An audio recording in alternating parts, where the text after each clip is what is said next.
Sumber data kependudukan. Sumber data kependudukan sangat penting dan dibutuhkan oleh suatu negara atau suatu wilayah untuk tujuan perencanaan pembangunan wilayah tersebut.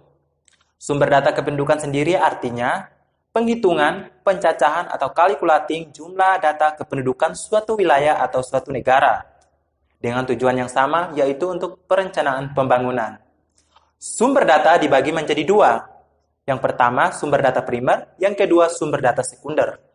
Sumber data primer artinya sumber data dalam kependudukan yang dikumpulkan secara spesifik oleh seorang pengguna data, contohnya adalah seorang peneliti.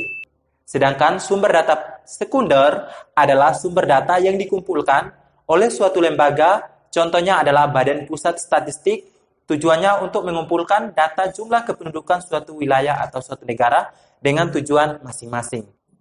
Selanjutnya anak-anak, dalam memperoleh sumber data kependudukan terdapat 3 cara.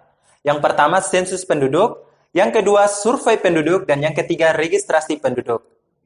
Sensus penduduk artinya pencatatan, pencacahan, dan penghitungan jumlah penduduk berdasarkan populasi penduduk dalam suatu negara atau suatu wilayah tertentu yang dinilai berdasarkan aspek demografi, sosial, dan ekonomi wilayah negara tersebut.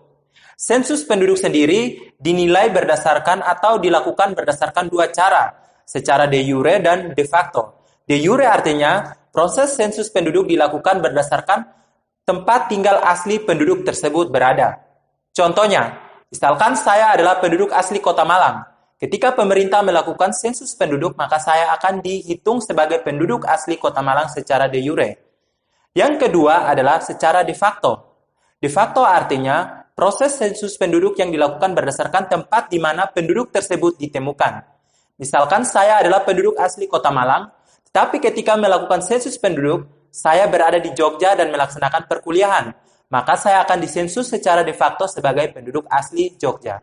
Yang kedua adalah survei penduduk. Survei penduduk hampir sama dengan sensus penduduk. Artinya, survei penduduk adalah juga proses penghitungan, pencacahan, dan kalkulating jumlah penduduk. Namun perbedaannya terdapat pada wilayah dan jumlah populasi penduduk yang didata, serta periodisasinya adalah dapat dilakukan kapan saja. Survei penduduk dilakukan dengan tujuan dan kebutuhan tertentu. Yang ketiga adalah registrasi penduduk.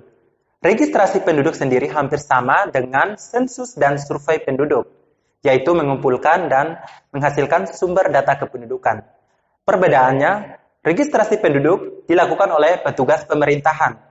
Penilaiannya meliputi aspek kelahiran, kematian, perkawinan, perceraian, perpindahan penduduk atau migrasi, dan yang terakhir adalah pengangkatan anak atau adopsi.